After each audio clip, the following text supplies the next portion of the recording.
नमस्कार, मैं हूं जास्मिन शर्मा। मेरे साथ मेरे एडिटर अभय सर इस वक्त मौजूद है और हम बात करेंगे नेपाल पे, क्योंकि केपी ओली ने इस्तीफा तो दे दिया है लेकिन अभी भी नेपाल में बवाल लगातार जारी है। और इस बवाल के बीच ये सवाल खड़ा हो रहा है कि क्या नेपाल बनेगा बांग्लादेश? सर, अभी जो परिस्थितियां नेपाल में बन रही है, एक नेतृत्व विहीन व्यवस्था वहां पर लागू हो गई है, क्योंकि केपी शर्मा ओली को इस्तीफा देना पड़ा है। और मुद्दा केवल उनकी इस्तीफा का नहीं था, क्योंकि जो वहां परिस्थितियां बनी, फौरी तौर पर अगर देखें तो क्या था, मुद्दा क्या था?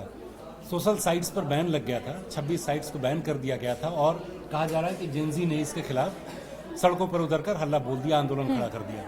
दरअसल इसके जो कारण है वो बहुत गहरे हैं। सबसे पहला तो ये था कि बेरोजगारी का मुद्दा। सरकार के आंकड़े बताते हैं कि तकरीबन 12% बेरोजगारी की दर थी वहां पर, लेकिन जो रियलिटी है वहां की वो इससे बहुत भयावह है। आप देखिए कि पिछले कुछ दशकों में मलेशिया में, इंडोनेशिया में, भारत में तो नेपाल के लोग काफी वक्त से आते रहे हैं। तो ये जो एक बहुत बड़ा वर्ग खड़ा हो रहा था जिसको अपने यहाँ नौकरी नहीं मिल रही थी, और हुआ ये कि राजशाही के खत्म होने के बाद एक परिवर्तन आया था नेपाल में, शिक्षा की व्यवस्था में थोड़ा सुधार आया था। उससे हुआ क्या कि एक बेरोजगार, जो पढ़े लिखे बेरोजगारों की संख्या वो बहुत बढ़ गई थी। तो इससे वहाँ बहुत युवाओं में नाराजगी थी। तो वो कहीं से उनको कहीं से कोई रास्ता नहीं दिख रहा था, और ऐसे में फिर ये कानून मतलब जो सोशल साइट्स हैं उनको ये कहना कि आप यहाँ पर एक रजिस्ट्रेशन करवाइए, अपने एक नुमाइंदे को रखिए जिससे हम उस पर कंट्रोल करेंगे। लेकिन वहाँ के युवाओं को ऐसा लगा कि ये दरअसल हमारी जो अभिव्यक्ति है उसके ऊपर कंट्रोल करने की कोशिश सरकार कर रही है। सर, लेकिन जिस तरह से प्रदर्शन भड़क रहा है, ऐसा होता है ना कि ऐसा कहते हैं हम कि बहुत समय तक एक गुबार अंदर लोगों का था, और अब जिस स्तर का प्रदर्शन हो रहा है ऐसा लग रहा है कि इट्स जस्ट वेंटिंग आउट। जो वहाँ के युवा हैं वो सब वेंट आउट कर रहे हैं। एग्जैक्टली वही मैं कह रहा था कि ये कई मुद्दे हैं इसके पीछे। आप देखिए, बेरोजगारी का मुद्दा था, दूसरा भ्रष्टाचार का। उनका ये कहना है कि जो युवा है खासकर वो बेरोजगार है, पढ़ लिख कर बेरोजगार है, और जो मंत्री हैं, बड़े बड़े राजनेता हैं, उनके बच्चे महंगी कारों में चलते हैं, ब्रांडेड कपड़े पहनते हैं, वो विदेश के दौरों पर जाते हैं और वहां से सेल्फी पोस्ट करते हैं। तो इनका ये कहना है कि टैक्स हमारा और रईसी तुम्हारी।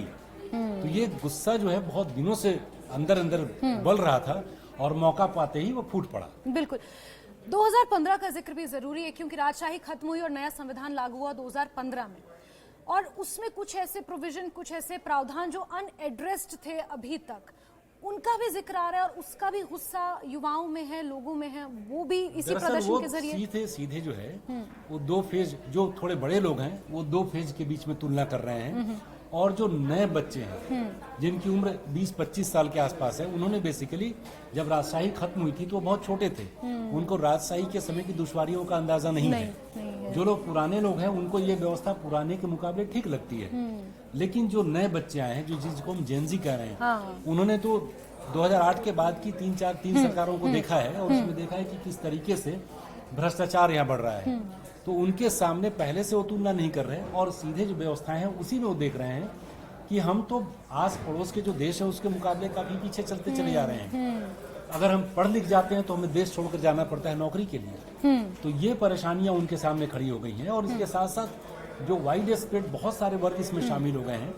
दरअसल युवाओं के साथ साथ एक और उसमें वहाँ अंडर करंट चल रहा था कि जो वहाँ की जनसंख्या है, कास्ट वाइज जो इक्वेशंस हैं उसमें रिप्रेजेंटेशन प्रॉपर नहीं है। राइट।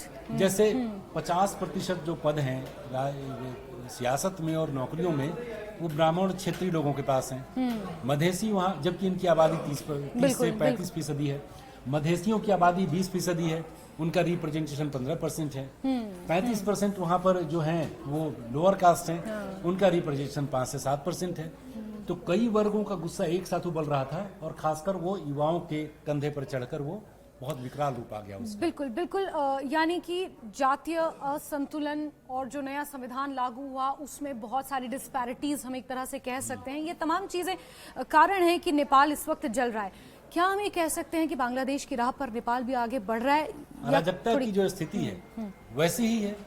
वहां पर एक चीज हमने देखा था कि जैसे बांग्लादेश में था तो स्टूडेंट्स का एक ग्रुप था जो इस पूरे वहाँ जो अपराइजिंग थी उसको लीड कर रहा था। नेपाल में स्वतः स्फूर्त है, इसका कोई नेता अभी तक सामने नहीं आया है। काठमांडू के मेयर बालेन शाह का नाम इसमें आ रहा है। अब बालेन शाह क्या है, वो बहुत ही पॉपुलर हैं और सरकार की भ्रष्टाचार के खिलाफ बोलते रहे हैं, लेकिन नेतृत्व की क्षमता होना ये बड़ा सवालिया निशान होता है, सवाल उठता है।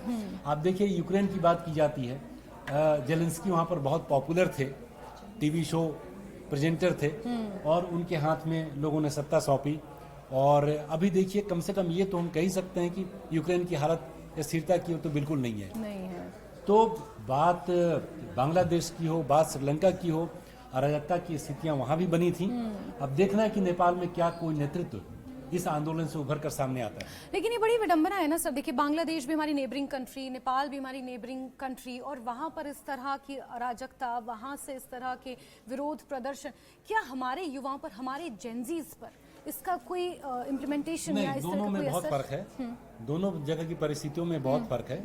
हम एक उभरती हुई वैश्विक अर्थव्यवस्था है, हम बहुत बड़ी ताकत बन गए हैं। तो यहाँ पर और जिस तरीके से रोजगार को लेकर कार्यक्रम चलाए जा रहे हैं, एजुकेशन की स्थिति है, वहाँ कहने को एजुकेशन है लेकिन वो रोजगार से कनेक्टेड नहीं है। हमारे यहाँ वैसी परिस्थितियाँ नहीं है, तुलना दोनों के बीच में तुलना का कोई मतलब हम आधार कंपेयर नहीं भी नहीं है। कर सकते। लेकिन अब आज जिस तरह से घटना आई जब केपी ओली शर्मा ने इस्तीफा दिया, अब इसके बाद क्या? आपने शुरुआत में कहा था नेतृत्वहीन, अब आगे कैसे नेपाल को देखें और जो हालात है उन्हें काबू में कैसे किया जाए, ये भी फिलहाल अभी जो परिस्थितियां हैं वहां पर वो संभलती हुई नजर नहीं आ रही हैं, क्योंकि